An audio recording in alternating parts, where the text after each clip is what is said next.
Before we get into the video, shout out to our sponsors Subside clothing brand. Subside is a new, up-and-coming clothing brand established in Bristol that is looking to add something different with their clean designs that celebrate their roots. You can find the link to all their social medias in the description of this video.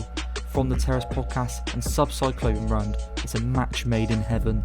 Support the boys, support the grind, shop Subside. Hello and welcome back to the From the Terrace Podcast and to another edition of Champ Talk. I am joined by Mr. Regan Valet, as always, and we are here to talk about the Championship, as always. Regan, will get straight into it. There was some midweek games before the weekend's fixtures that we're going to talk about, and there's a conversation topic that means we are going to look back on those games that we wouldn't usually. There was only two of them, but one of them was QPR winning 2-0 at Kenilworth Road. Now, we're not going to talk too much about the game itself, but QPR have got a lot to be spoke about in the news at the moment. Bright Asay Samuel has agreed to join Fenerbahce, I believe, at the end of the season. And Charlie Austin has returned to QPR to, well, hopefully solve their striker problems. And Charlie Austin did score on his return, Regan. He scored back on his his debut, well, second debut, if you like, for QPR. And they obviously winning by 2-0. I mean, those are the talk points. Thoughts on, we'll leave Austin for a second. We'll go for Bright Asay Samuel first. Thoughts on what that move means for QPR and what that move means for the player himself. Well, that's just a waste of a talent. That's a horrible waste of a talent.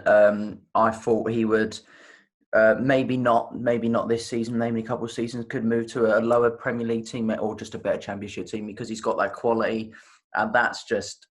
It's a shame, but obviously the players decided that he wants to go to Fenerbahce, and you can see that they've clearly got good aspirations by signing Ozil as a free agent. A brilliant team, obviously. That's a real shame because I thought he had I think what I saw so far, he had a bright career ahead in this country, but obviously not. So, yeah, it's a shame for QPR as well because I thought they would have got a lot more money. Or any money, if they sold him to a better team. But that's the way it is. Yeah, I feel like you've hit the nail on the head there. Although Fenerbahce, clearly a team who can afford some wages because they've just got Mesut Ozil in. I feel like, although his contract was running down, I feel like if you would try to market him out to a Premier League club or another Championship club, there's money in England, but there would have been a panic by then. They probably could have got more money for him. And you're right, I'm not totally convinced. I mean, good luck to him, but I'm not totally convinced that's the right career move. It feels like it's very much one that's about padding his wallet in his own bank account rather than doing... I mean, yes, we spoke about the money in England, but Fenerbahce are clearly going to pay him money, more money than what he's probably worth and what he would have got elsewhere. And yes, he's going to be playing for a big club, and I just feel like once you move out there, you're sort of... We've seen it for other English players, you're sort of bidding your career away, and I don't think if you go to Turkey you're ever going to get moved into the Premier League. If that's something, if he doesn't want to move to the Premier League, then fair enough, but if he does, then I think he's made the wrong career choice there. And I mean, QPR are going to struggle without him in the future, aren't they, because he is one of their only assets, you'd really say, at the moment. On Charlie Austin terms, scored in the first half of his debut. It only took him 39 minutes to score again in a QPR shirt, and they won the game. Also, Macaulay Bond scoring that game, another striker that QPR have. Do you think that he's an old Charlie Austin now, Regan? He's not the same one they had before. But do you think it's a good signing, or do you think this is very much a panic short-term fix that's basic? My view on it is that this is get him in. He will get us a few goals because we know QPR can play some open football. But isn't this just a sign of a club who was trying to do things right? They were trying to do things right with, yes, they're dwindling at the bottom of the league, but they were putting faith in young players. And now they've just gone and grabbed Charlie Austin. It's like, right, scrap that. We need to save ourselves. Do you think this is a bit of a panic? Or do you think it's a stroke of genius? I think you can say you have arguments for both sides. It's a stroke of genius in the fact that you get a bit of feel-good factor around the club because Charlie Austin was their shining light in the Premier League. He was absolutely phenomenal. But yeah, that QPR are a team that are really struggling, and no surprise that Lyndon Dykes is not the striker that obviously QPR thought he was going to turn into. I know, I am just as shocked as they are. Yeah, I just think that it's Charlie Austin's a guy. No matter what situation you put him in, he's going to grab a few goals because he has quality. There's no doubt about that, even though he is old. So I think this just that get him in, score a few goals, and hopefully leads us to survival. And I mean, fair play to him going to Kenilworth on a Tuesday night ain't easy for any team, but. They didn't have a game this on the weekend, which kind of is not great for them, because I thought that if you get a good result, you want to string a lot of quick fixtures together, get these results. But it'd be interesting to see going forward, because if this is not just a one-off and Charlie Austin does recover his form, because he didn't really get it at West Brom last season in the Champ either, and he didn't get a chance at all, or maybe like one or two appearances so far in the Prem. If he can start firing again, then I'd say QPR could be on for safety, but it's a massive, massive if, and that's a huge risk to take. Yeah, I'm moving on. More big news in the football world coming out of the Championship was that Wayne Rooney announced his retirement from playing, has now been officially appointed the full-time manager of Derby County, and Liam Rossini is going to be his assistant with Shay Given and others in the coaching staff. But they didn't get off to the best start, Regan. They've been under good form, and they've been conceding not many goals at all since Rooney's took temporary charge. But in his first permanent game, they have lost 1-0 at home to Rotherham, late Liam Lindsay goal. I mean, thoughts on Rooney retiring, becoming a manager permanently for Derby? What do you think of the appointment for Rooney himself and on Derby's side? And can you see it being a success despite this, obviously, hiccup against lowly Rotherham? Obviously, Derby are currently 23rd in the league, so not exactly doing amazing. But Rooney has definitely made them harder to beat in recent weeks. So thoughts on the appointment of Wayne Rooney as Derby? Well, there's many things come out of it. First of all, you've got to take your hat off to Wayne Rooney. I mean, one of the greatest to ever put on a Man United shirt, an England shirt, maybe even a football shirt for many people. And I've got to give credit to Derby, because they did this with Frank Lampard as well. They gave Frank Lampard his first managerial job, and look where he is now. He's a very good stepping stone. So I could see the appeal there to Wayne Rooney. Be like, oh, this is what Lampard did, and this is where he is now. So I can understand why, but it's not a good start, is it? It's probably, other than losing to Wickham, it's the second worst possible start to your full-time managerial career. But I hope that doesn't put a damper on things, because it's good that he had an interim period beforehand where he's got to know the players already, and he's got, like you said, they're a lot harder to beat than what they were at the beginning of the season when they got thumped by Blackburn, etc. But these games, even though they're 23rd, you don't expect them to be. At this point in the season, these are the games you've got to win. I'm sorry, that no matter how, no matter like, new manager, etc. These games you've got to win, and I can't remember what their fixture list is coming up, but I mean, it's gonna be harder than Rotherham, and it was at Pride Park, so he's got to get his men together. But hopefully, now the managerial situation is sorted, it's solidified. There's just now certainty in the club that he's going to be our manager now, and he's going to be our assistant, our coach. Maybe there's going to be a bit more togetherness there, and they can string a few results together. But that's not the best start. No, it's not the best start, and I think a lot of the time these appointments of getting in an older player, maybe it's a bit of it sometimes can be said it's like a signing for the press, isn't it? It's trying to get all eyes on your club.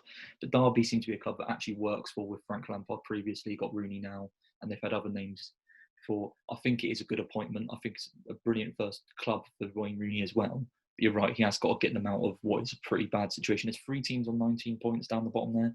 To be honest, personally, I think Derby will be fine and get out of it. But you can't keep saying that. You can't keep saying that. They have got to start picking up more points, because, like we said, even though they've been made harder to beat, they have not been winning enough games, which is their problem. They've only won 4 matches this season. The only team to win less is Wickham. So, yeah, they do need to start winning more games. What I'm quite interested with this appointment is to see how Wayne Rooney does in the future going forwards. I don't think we're going to see much movement in January, but I'd quite like to see in the summer when he gets a transfer window. I'd quite like to see the contacts that Wayne Rooney's going to have and the players that he's going to get in, because I think it's going to be very similar to what we saw with Frank Lampard at Derby when he got in the likes of Tomori and Mason Mount. I think you could be seeing some young Manchester United, some young Everton players come to Derby, and you'll see the next big players potentially getting their chance just because of Wayne Rooney's contact. And I'd love to see what Wayne Rooney can do with certain players. I think Louis Sibley, he would be a great player for. And any young strikers you get through coming at Derby now, if there's any loan signings they can make this month or potentially in the summer, Rooney is going to make them into a player, because let's be honest, there isn't anyone better at scoring goals than Wayne Rooney, history suggests. But we'll move on from Derby and losing that game 1-0 to Rotherham, a big win for Rotherham, by the way. And finally, we're on to Bournemouth losing 1-0 at home to Luton. They did have 10 men for most of the game. Jefferson Lund was sent off, and his red card has just been rescinded. So Bournemouth will feel hard done by there, because if they'd won that losing that game has meant they're now 4 points adrift of Swansea in the top two, which is obviously definitely not ideal, especially a team that's in the form of Swansea.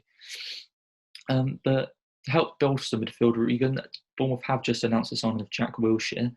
I mean, thoughts on the game, but also Wilshere joining Bournemouth. Do you think that could have any significance on gaining promotion or not? I don't think it will. I'll talk about Wilshere first. I don't think it'll get as much. I don't think it'll do as much as what people are touting him to be, because let's not forget, towards the back end when he was going these loan spells, even when he was at Bournemouth and West Ham, etc., wasn't good. He's not the player of a decade ago, and it's the Bournemouth spine of Lerma and Billing and Gosling and players like that, Cook, and just down to the strikers, centre back, whatever. That's the team. That is the spine of Bournemouth that have got them to where they are, essentially. And I'm not sure if changing that week in, week out is going to be the best for them. But I suppose to have another option, which is he's a goal scoring threat, don't get me wrong, off the bench, I suppose doesn't hurt them too much. But at the moment, I mean, I saw fans on Twitter after the Luton game how outraged they were at the red card, etc. But I think they're forgetting that literally a few days before they drew to Millwall. I mean, Millwall are probably the most out of form team in the league right now, and Bournemouth at home, you should be beating them quite comfortably, and they didn't really look nowhere near what they've been beforehand. So I'm not sure if this is a little slump they're in, or there's something going on at the club. I know Josh King is basically saying, "I don't play me, I want to leave." So I'm not sure. I don't think that's going to have much of an impact, but hopefully it's just a bit of a slump, because you can rave about the loss against Luton all you want, but coming off the back of it's a loss at the end of the day, and a draw against a pretty bad team in Millwall, at top two is slowly starting to creep away from them, which isn't good coming into towards the second half of the season, especially towards the beginning, because if you can't pick yourself up at the beginning, you've got no chance. Yeah, I think you're right. You touched on the top two coming a bit of a drift. I mean, there's still 4 points, and clearly that can be made up by such a good team in Bournemouth. But I think the thing is, the worry is for Bournemouth is that you've always thought of consistency with Bournemouth, and I thought they're the most consistent team. They had that spine, like you've mentioned, and it worked for Bournemouth. That if they fell off in one game and had a poor result, they'd come back and win the next. Having a few bad results together, it's not ideal, and I'd like to see how they bounce back. It's probably the first massive test in Tyndall's managerial career to now get this team back winning games again. But I mean, they clearly have the ability, and they clearly got a team. So I think they will. I think they will get back on track. But it'll be interesting to see, because Bournemouth were one of the teams that I thought were definitely going to be up in that top two race to the end of the season. Although it may seem like we're overreacting, they are still third. If you keep dropping points, there's teams very close on points just below you, and you could end up, if you a few more bad results in a row, you could be cut adrift and just be looking at the top six for the season. So yeah, Bournemouth got a big task to get back on track. And on Jack Wilshere, one of my personal favourite players to ever play in the Premier League, my personal favourites to ever wear an England shirt, because I just thought he had such a talent that many English players have never had especially in the time when he was in his prime. But yeah, you're right. Injury prone. You're going to have to change the team a bit. I'm not sure if it's the best signing. He will definitely. There'll be some games where he controls and he wins the game by himself. But I think Bournemouth should not rely on him because, let's be honest, he's going to get injured. It's just going to happen. So, I mean, it's a nice addition to the Championship, though, in terms of high-profile signings we've had. Jack Wilshere is another one. Yeah, and speaking of high-profile, the first game of the next game of week is actually going to be Wilshere versus Rooney, Derby Bournemouth. But before that, Regan, we'll get into the prediction results. We had to make a couple off of camera due to those just a couple midweek games. We thought it wasn't worthy of our time to speak about them. But how's the predictions looking? It wasn't the best week from what I'm remembering.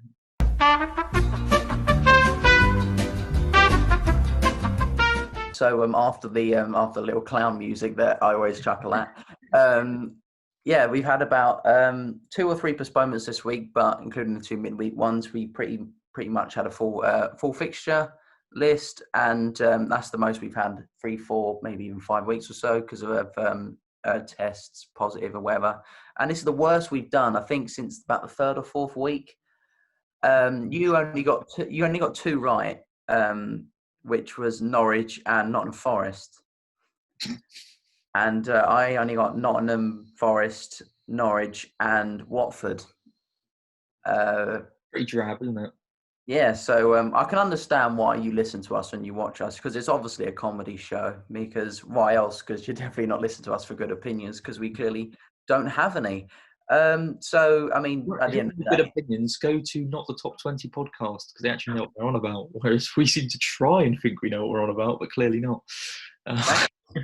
But at the end of the day, that was a +1 for me. So that's another one added to the list. So 108 versus 121, which is absolutely brilliant. And I think what's making me smile even more is the fact that in our fantasy league at the moment, there is a very high chance by the end of this week, I may be top, which is absolutely brilliant. Imagine me being top of everything again. I've had a couple of weeks on there. I've had a poor couple of weeks. It wasn't let me change my team. I had Dominic Calvert-Lewin captain. He wasn't even playing. I don't know what was going on. I know we can hear his excuses. Anyway, Regan, I did mention that. Derby Bournemouth, the battle of Wilshere and Rooney. I mean, I don't know if Wilshere's going to be in the squad. You never know. But yeah, that's the first one on Tuesday night, the midweek games. What are you saying for that, Derby Bournemouth? I mean, can I really back Derby after that horrible performance against Rotherham? But can I back Bournemouth after that horrible performance against Luton? I'm going to have to go with just who the better team is, and that to me that's Bournemouth. So I'm going to say Bournemouth.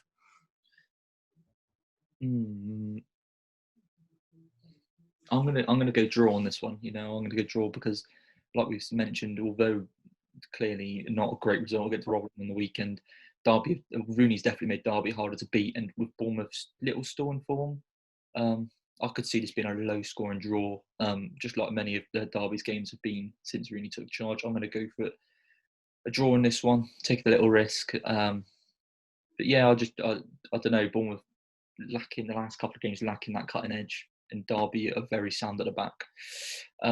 Reading, Coventry at the Medeski is the next one, Regan. Is this as simple as a home win? I'm not sure because I'm not sure about the whole Reading situation because they haven't played. Well, they haven't really played in quite a while now. But actually, neither have Coventry because they got their game postponed as well, didn't they? This is a bit tough then. But yeah, I'll have to be safe. Even though Coventry haven't put in the worst performances. I mean, they did do well against Norwich in the cup. But I think it's best if I hedge my bets and I'm just going to be safe and go for Reading. Reading, okay. I'm going to go for Reading. I'm just looking at the table here, and Reading in 6th place. We know they're a good side, and especially at the Medeski and Coventry. It's just one of these where I try to find ways in which I could believe that the other team are going to do something, and there could be an upset. But in this one, I just can't see it. I think Reading will pass the ball through Coventry with ease. I'm going to go for a Reading win as well. Regan, the next one is Swansea Blackburn. This is like the best of best. this is the best defence versus one of the best attacks. This is going to be. I have a feeling this could be an absolutely brilliant game. Maybe not for a Blackburn or Swansea fan, but I think as a neutral, I think it'll be very fun because I don't think it's going to have a lot of goals in, but I think there's going to be a lot of action. A lot of good football being played, isn't there? There's two teams who like to play some decent football, and it's two sort of countering styles. Blackburn are very much, maybe a pressing side, more of a gung-ho kind of team, whereas Swansea are very much keep the ball, build from the back, and it's going to be it'd be a good battle to see Mowbray versus Cooper. But in terms of result reading, where do you see it going?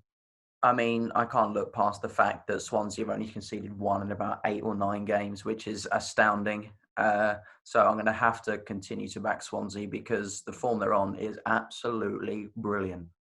I'm going to join you on Swansea. As soon as the form starts to drop off, you may see my predictions changing because we know at the beginning of the season I've still got my qualms about Swansea, but I mean you can't argue the form. They conceded the least amount of goals. They're like you said, they're just not conceding. And when you're not conceding, and then you've got the likes of Jamal Lowe, Andre, are you going forward? You're just going to win games, aren't you? It's got to be Swansea for me. Sheffield Wednesday, Wycombe postponed. That one's not being played. So the next one is Rotherham Stoke. Now this one isn't quite as entertaining as Blackburn Swansea, or at least you wouldn't think it's going to be.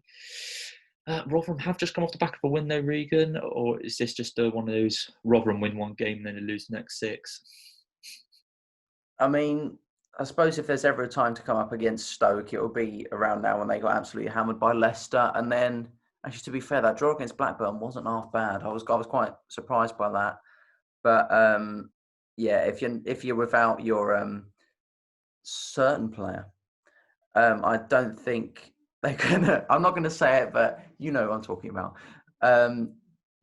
I can't really bat any of them, so I think I might just have to whip out that. No, I can't whip out the logic because Stoke are so much better than them. I don't know what to. But Rotherham are good against Everton. Oh my God, I don't even know what to do. I can't call it. Yep, draw. Draw. You're going to draw. I'm gonna go for. Ooh. I'm gonna go for Rotherham. Just because of the way, I mean, Rotherham obviously said there's a reason they're down the bottom, but Stoke's just at the moment are just all over the shop, really, aren't they? And I just, I'm gonna. It's not even trying to apply logic to this. I'm going Rotherham. Win, own win. Love to see it. And then finally, the last one being played on Tuesday night is Watford and Barnsley at Vicarage Road. Barnsley just lost to Swansea on the weekend. Watford doing a steady start under their new manager. Thoughts on this one, Regan? I mean, Barnsley, I'm sure they'll provide a test for Watford, but are they going to provide a big enough one? I don't think so, no, because even Watford against Man United did look pretty good. They did look like, because I've completely forgot when I was watching the game and went, oh, these are 2 Premier League teams. I went, oh, wait, no, they're not. Watford in the Championship, but they play like a Premier League team, and they carried that over against Huddersfield. So I'm going to have to continue to back them. So I'm going to say Watford again. Watford. I'm going to join you on Watford. It's home win, their team up there, and they're up there for a reason. And like you said, they have got Premier League players, so they're definitely. Barnsley struggled against Swansea in all fairness. I mean, Swansea did score that offside goal, but I don't think they really ever looked a massive threat to Swansea. I think the same could be said for this game against Watford. The Wednesday night is kicking off with a pretty good game, you'd say. Norwich table toppers up home to Bristol City. Bristol City back to winning ways on the weekend. Casey Palmer's returned from his loan. It looks like with some of the words he's coming out and saying, it looks like he is more motivated than ever to do well in a Bristol City shirt. Can you see Bristol City causing an upset here, or is business as usual for Norwich? I think it's going to be business as usual because Bristol City recently have been pretty poor away. And I don't think, based on how Preston played against Wycombe, for example, in the Cup, I don't think beating Preston at the moment is actually a major deal. So I'm going to, I mean, why would I not back Norwich? They're the best team in the league right now, so I'm going to have to say Norwich. Norwich table toppers winning this game 100%. They passed the ball around Bristol City. Brentford Luton is the next one. Brentford finally back in action after 2 postponements. a rested Brentford team, but also you could say maybe they've lost that momentum of they're on a massive unbeaten run in the Championship at the moment. Up against Luton, who've just won 1-0 at Bournemouth, albeit against 10 men, they still won at Bournemouth. How you see this one going? Is it a tough one to call? I feel it is. Or maybe I'm wrong. I think I mean, I can understand why you call it tough, because Luton are an extremely tough team to call, because they got, well, thrown around the park by QPR, but then they did really well against Bournemouth. So, and like you said, with Brentford not really having a lot of, I don't think they played a league game in how long, like 4 weeks or something silly like that, 3-4 weeks. Brentford have not played in the league in 2021. Yeah, but it's. I'm going to have to back Brentford. On their day, they're probably one of the best teams in the league. I don't think that a sturdy Nathan Jones' Luton can stop that. So even though they're rested, I'm going to say Brentford. Yeah, there's definitely two ways to look at this. You can look at it as either Brentford have lost their momentum from the unbeaten run, or that this 2 or 3 week period of rest is really what they needed since the Tottenham defeat in the Cup. And to be honest, I think that's probably the odd win I'm going to go for. I think it's going to be a Brentford win. Only bad news for Brentford in recent times is they've not made any additions in January yet, and Pontus Jansson looks to be out for the majority of the rest of the season. He has had surgery on that ankle that's been keeping him out of games quite often. And he is apparently to the club looking to get back in for the run-in, whatever that means. Maybe the last six games, maybe that's what it is. But yeah, we're not going to see Pontus Jansson for a while. So you lose that leadership. But Luton, like we said, tricky test, but a team that Brentford should be beating. So I'm going to go for a Brentford win. Cardiff QPR, Regan. This one seems like a tough one to call. I've just checked, and Cardiff have not won a game in 33 days. That is absolutely terrible for a team that was in the playoffs with practically the same team last season. And I think this may be the final nail in the coffin for Neil Harris. How many weeks have we been saying that? I think if you're losing to QPR, which I'm going to predict, I'm going to say QPR, then I think that could be it for Neil Harris, because they're just slipping further and further away for quality of that team where they should be, and I don't see him staying around for, maybe I'll give him to the end of February if results don't pick up, or otherwise he's gone. I understand your thought process there, but I never particularly fancy QPR against teams that play the way that Cardiff do. But then also, as you've mentioned, Cardiff are on a poor run. QPR did win the last game. They've got Charlie Austin up front now. They've got a bit of power to their punch now, rather than they seem like a team that was pretty easy to defend against before. I'm going to go for this. I can't split this, so I'm going to go for a draw in South Wales for this one. 3 more games to go, Regan. Huddersfield, Millwall. Millwall still struggling. Yeah, and I'm going to keep up my prediction that I'm pretty sure I predicted probably since November that Millwall are going to lose, because I see no faith. I have absolutely no faith in Millwall. And Gary Rowett, same as Neil Harris, maybe a few more results and he's gone. Maybe they can switch jobs, because Neil Harris absolutely loves the Den. But I'm going to have to say Huddersfield, because I've got no faith in Millwall, even though Huddersfield look pretty bad as well, because they lost to Plymouth in the Cup. Yeah, they did. As we mentioned, but in the previous week, but it looks like Gary Rowett could be seeing the time soon at the Den. Yeah, they're just not great, and they're not the team what I expected them to be this season. So I'm going to go for a Huddersfield win. Penultimate, Nottingham Forest versus Middlesbrough. Forest definitely picked up the results recently. Chris Hughton's not taking them down, or at least you wouldn't have thought so. Against Warnock's Borough, just sitting outside the playoffs. I actually think this is the toughest game to call this week, because Middlesbrough kind of trailing off a bit. That loss to Birmingham was absolutely, I can't believe that's happened there. Yeah. And obviously, along with that, loss to Brentford when they didn't really look nowhere near the team that they were towards the beginning of the season. And Nottingham Forest are beginning to find form. Wins against Millwall and Cardiff ain't great, and neither's Preston. draw against Stoke, but actually, yeah, to be fair, it's not very impressive at all. But you know what? I'm going to back the form, and I'm going to say Nottingham Forest are going to win. Back in the form, he's going with Forest. Tough one, this, like you said. Tough one. Going to go Borough. Warnock's going to do a job on them. Two titans of the Championship, Warnock and Houghton. Yeah, but I'm going to go Borough. Warnock will do a job on them.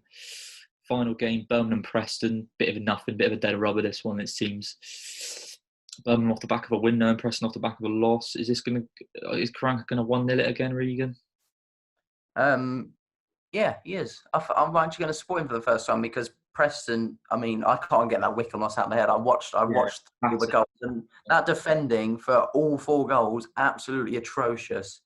And I mean, that loss against Bristol City, terrible as well. So, yeah, it's those games against 2 really bad teams where there's only one man I can back, and that's Aitor Karanka. So I'm going to have to say it's going to be a 1-0 Birmingham win. I'm going for the Karanka special as well. That's what a fitting way to finish the predictions this week. Regan, I think we'll probably return. We're probably not going to do the weekend. There's just a few games. We may see. We may come for the weekend. Just a few games. We will predict them off camera, and then we're back for the midweek games next week, where we can review what happened on the weekend, and then look forward to the next game week's fixtures. Anyway, that is the end of this episode of Champ Talk. Remember to like the video, subscribe to the From the Terrace podcast YouTube channel, leave us a rating on iTunes, give us a follow on Spotify. I hope you enjoyed this edition of Champ Talk. We'll be back with you soon. And Regan, we'll see them in the next. Oh, he's got the Jaffa out. Is that your way you finish it? Champ Talk.